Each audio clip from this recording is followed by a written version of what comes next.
Good morning all my dear students.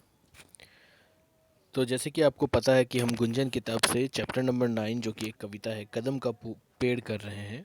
और उसमें से मैंने आपको बताया कि किस तरह से एक नन्हा सा बच्चा जो कृष्ण कन्हैया की तरह यमुना के किनारे बसे कदम के पेड़ के ऊपर चढ़कर बांसुरी बजाकर अपने माँ को बुलाना चाहता है। तो ये कुछ चित्र हैं जहाँ पर दिखाया जा रहा है कि बच्चा जो है कदम के पेड़ पर ऊपर चढ़ा है और उसकी माँ उसे बांसुरी दे रही है और उसे पुकार रही है कि नीचे आ जा। तो देखिए क्या लिखा है। मैं हंसकर सबसे ऊपर की टहनी पर चढ़ जाता, एक बार माँ कह पत्तों में वहीं कहीं छिप जाता। बहुत बुलाने पर भी माँ जब मैं ना उतर कर आता, तब माँ माँ का हृदय तुम्हारा बहुत विकल हो जाता। तो देखिए लिखा है कि मैं हंसकर सबसे ऊपर की टहनी पर चढ़ जाता, एक बार माँ कह पत्तों में वहीं कहीं छिप जाता। बहुत बुलाने पर भी माँ जब मैं ना उतर कर आता, तब माँ माँ का हृदय तुम्हारा बहुत विकल हो जाता। तुम आंचल पसार कर अम्मा वहीं पेड़ के नीचे ईश्वर से कुछ विनती करती बेटी बैठी आंखें मीचे।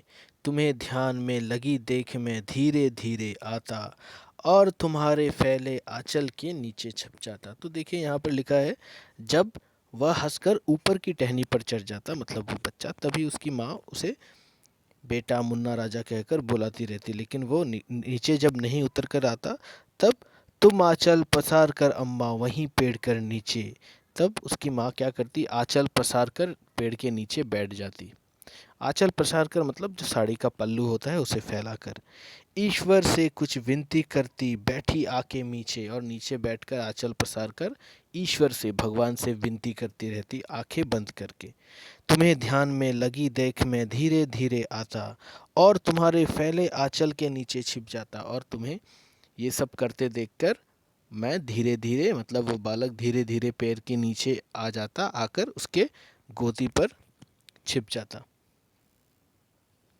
तुम घबरा कर आँख खोलती फिर भी खुश हो जाती, जब अपने मुन्ना राजा को गोदी में ही पाती। इसी तरह कुछ खेला करते हम तुम धीरे धीरे, माँ कदम का पेड़ अगर यह होता यमुना तीरे। तो इसी प्रकार वह जब आंखें खोलती तब अपने मुन्ने राजा को अपने गोदी में पाकर उसकी माँ बहुत ज़्यादा खुश हो जाती। तो इसके जो लेखक हैं, इनके लेखिका का नाम है सुभद्रा कुमारी चौहान। ये आपको हमेशा याद रखना है कि कदम का पेड़ नामक जो मैंने आपको अभी ये कविता समझाई, इस कविता के लेखक कौन है, सुभद्रा कुमारी चौहान।